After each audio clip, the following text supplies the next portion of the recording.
মা বলো আজকে শনিবারের মেনুতে। না রে, আমাদের এখন শনিবার আর রবিবার কোনো মেনু ফেনু সেরকম করতে পারছি না। কেন? কারণ তোমার বাবার শরীর ভালো না, তুমি ডাক্তারের কাছে দৌড়াদৌড়ি করছো এখন আমরা রোজই। হ্যাঁ, আর এখানে রয়েছে আর পেটও খারাপ। পেট, তোমারও নিজের শরীর খারাপ, আমারও শরীর খারাপ, আমাদের এখন শরীর ভালোও যাচ্ছে না, কিন্তু বন্ধুদের দেখানোর জন্য আমি এই রান্না দেখাচ্ছি। বড় রান্নাও কিচ্ছু এডিট করতে পারছে না মেয়ে, সময় পাচ্ছে না, ওই জন্য। হ্যাঁ, অনেক রান্না আমার দেখানোর ইচ্ছে তোমাদেরকে, কিন্তু তোমাদের দেখাতে পাচ্ছি না আমি।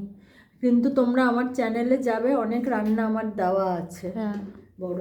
এখানে রয়েছে ভাত, আচ্ছা এখানে রয়েছে ভোলা মাছ। আমার মেয়ে যেহেতু ওই শাটিন মাছ খায় না, ওই জন্য ভোলা মাছ দিয়ে আর শাটিন মাছ দিয়ে সব সবজি দিয়ে একটা চচ্চড়ি করে ধনেপাতা দিয়ে দিয়েছি, কাঁচা লঙ্কা দিয়ে। আর এখানেও ফুলকপি আলুর ডালনা করেছি, একদম শুকনো শুকনো, খুব একটা ঝোল দিয়ে নিই, মশলা কম দিয়ে। আর এখানে গাজর দিয়ে কালো জিরে ফোড়ন দিয়ে করেছি। এখানে গন্ধ লেবু, আর এখানে ডাল শুকনো আছে কালকের, আর এখানে হচ্ছে ধনেপাতার শাক বড়ি বেগুন দিয়ে। আর এখানে হচ্ছে একটুখানি আমার মেয়ে খেতে ভালোবাসে বলে একটুখানি লঙ্কা ছাড়াই খুব কম দিয়ে একটু মাছের ঝাল করে রেখেছি অল্প কটা, এই ধনেপাতা দিয়ে।